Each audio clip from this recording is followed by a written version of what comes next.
the router plane to bottom that out. Okay? So this will all be in the bench vise, the whole thing. And you can have it up at a little bit of an angle so that you can clear the bench and you can clear the chop of the vise back here. A little bit of an angle.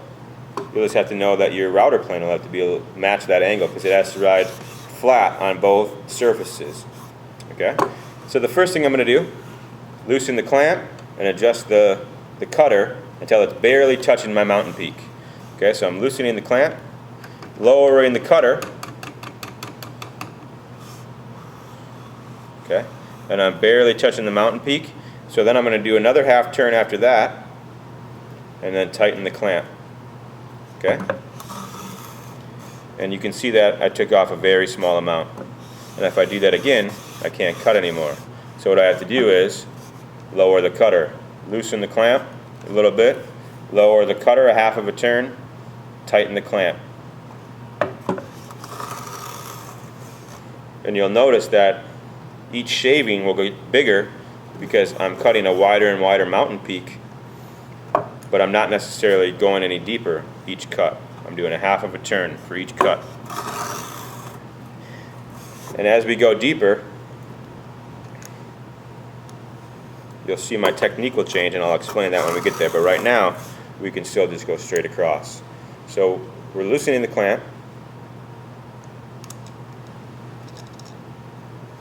half of a turn down, tighten the clamp. Okay, that was a big shaving. I double adjusted.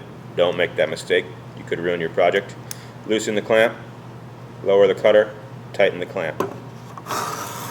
Okay, I'm much happier with that shaving as I am much happier with this thinner shaving than I am with this thicker shaving. Okay, loosen the clamp, lower the cutter. Now we're getting close to the bottom, so I don't work across the whole way. I turn the router plane around 180 degrees and I pull it back towards me so I don't blow out a big chunk of wood right here. Is someone at the door? Okay. Speed.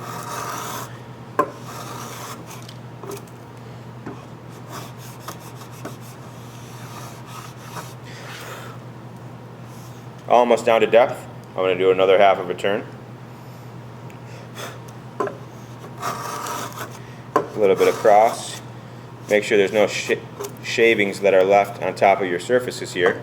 Pull it back this way. Okay? How will you know when you're down to depth? You can check using the router plane, okay, and making sure that it goes right in your knife line that you made with the marking gauge. So now I'm down to depth. Okay? When I'm down to depth, it'll look just like that. Alright? Now I'll show you the last adjustment for the router plane. So this is the stop. So now that I have this depth and I'm happy with how deep this went, I want all of my dados for the rest of my project to be the exact same depth. So I just loosen this stop up. This is a stop. We haven't talked about this yet. I loosen this up, slide it to the bottom of the silver adjuster, and tighten it back up. Now that will show me when I loosen this clamp, move the cutter up to start over on a new dado, I can go down half of a turn at a time, half of a turn, half of a turn, half of a turn, etc. until I get down to right here, where I can do my final pass, quarter of a turn, tighten the clamp, and when these two are mated together, I know that they'll all be the same depth. Okay, so we have our housing dado almost done. The last step